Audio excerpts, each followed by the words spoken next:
The CEO of America's biggest bank, Jamie Dimon. We're here in Detroit, where JP Morgan has invested billions of dollars. And one of the key businesses that helped revitalize this one bankrupt city was banking. And the big question tonight is, what sort of relationship will big business, which is at the core of capitalism and at the core of New York City, what will they have with the new Democratic Socialist mayor, Zohran Mamdani? So I asked Jamie Dimon about his relationship with Mamdani. Here is our exclusive interview. So, Jamie, we're sitting here in a partially finished new office space in Detroit that you're building. Happens to be the day after a Democratic Socialist just won the mayoral office in the city of New York, which is home for you. Are you going to increase investment outside New York? We're not going to make quick decisions about New York, not New York right now. New York has some great things going for it, as you know, like the human capital, the brain power, the financial industry. So it's a center for us. But my question would be really saying is, New York has to compete. You know, no city has divine right to success. There are great cities everywhere. We now have more people in Texas than we have in New York. That didn't have to be that way. And so, you know, if I was any mayor of any city, I'd be thinking about, what do I need to do to build a great city to help all of my citizens? And, you know, all the things that create, you know, good competition. You talk about more people in Texas. All right, Zohran Mamdani, recently in a conversation I had with him, he said something that I wanted to play for you. Here he is. Do you like capitalism? No, I have many critiques of capitalism. You had recently referred, Jamie, to his platform such that you understood it as Marxist, was a word you used at a recent conference. Now, I know you just built that skyscraper in New York, right? You're $3 billion in. You know, you can't just walk away from that even if you wanted to. You got 24,000 employees, I believe, in New York altogether. I guess this is a very basic question because, you know, during this whole mayoral election, there was a lot of talk of this. Do you think any of those employees are actually going to get up and leave New York City because Zohran Mamdani is mayor? So, first of all, people have left New York City. You've seen hedge funds and certain banks and Ken Griffin, and I think it's a bad idea. I mean, you want to have a very competitive city. And I don't want to use labels. The important thing to me is policies that actually work. Do you make crime better? Do you make the schools better? Do you make the health system better? I want to lift up all citizens, too. I've seen a lot of mayors and governors say things like that, and they fail to do it because their policies may not be so bad, but the implementation stinks. So to me is get this stuff right. You know, learn. He's a young man. You know, will he get good at it? I see a lot of people in big jobs, including political jobs. They grow into it. They're learning. They're trusting people. They're figuring it out. They'll make mistakes. They adjust. I've seen a lot of people. They kind of swell into the job. They get worse. It all becomes about them or something like that. I'm hoping he's the good one, and that will be important for the future of New York. You know. So he did talk about you specifically today. Actually, at his first press conference, our Gloria Pazmino asked him about you, and I will play for you what he said. I look forward to meeting with Jamie Dimon and meeting with anyone who is concerned about the future of our city and is invested in the vitality of that same city. I think it is critically important that we start to embody a style of leadership that does not demand agreement across every single issue in order to even have a conversation. You've been doing this job a long time, okay? But this is a new challenge, right? When he says, he wants a leadership that doesn't demand agreement across every single issue in order to have a conversation, that's one thing. But back to what he said a moment ago, can you agree to disagree on something as fundamental as capitalism? Look, I don't know what he means by capitalism. And when I read a lot of people, they say that these flaws are capitalist flaws. They're not.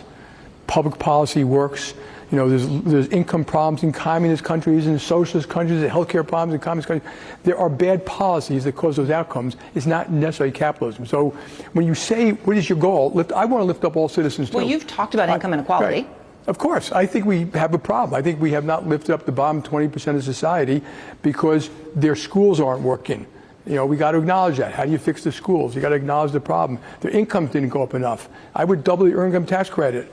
Their crime is worse in those neighborhoods. So while they're being lectured to by other people, they're the ones who go to crime-ridden neighborhoods. Their schools don't teach them job skills. So yeah, we need to fix those things. Those things, in my opinion, are not Democrat. They're not Republican. They're not flaws of capitalism. They're not flaws of socialism. They are bad policy, badly executed. And so anyone who wants to fix those things, I'm all in. You know, this mayor here, that was all he cared about. I want to fix the potholes. I want to reduce crime. I want the schools to work. I want to bring jobs. And you know what? Unemployment here 23% to 7%, and this city had gone bankrupt, right? And now it's investment grade.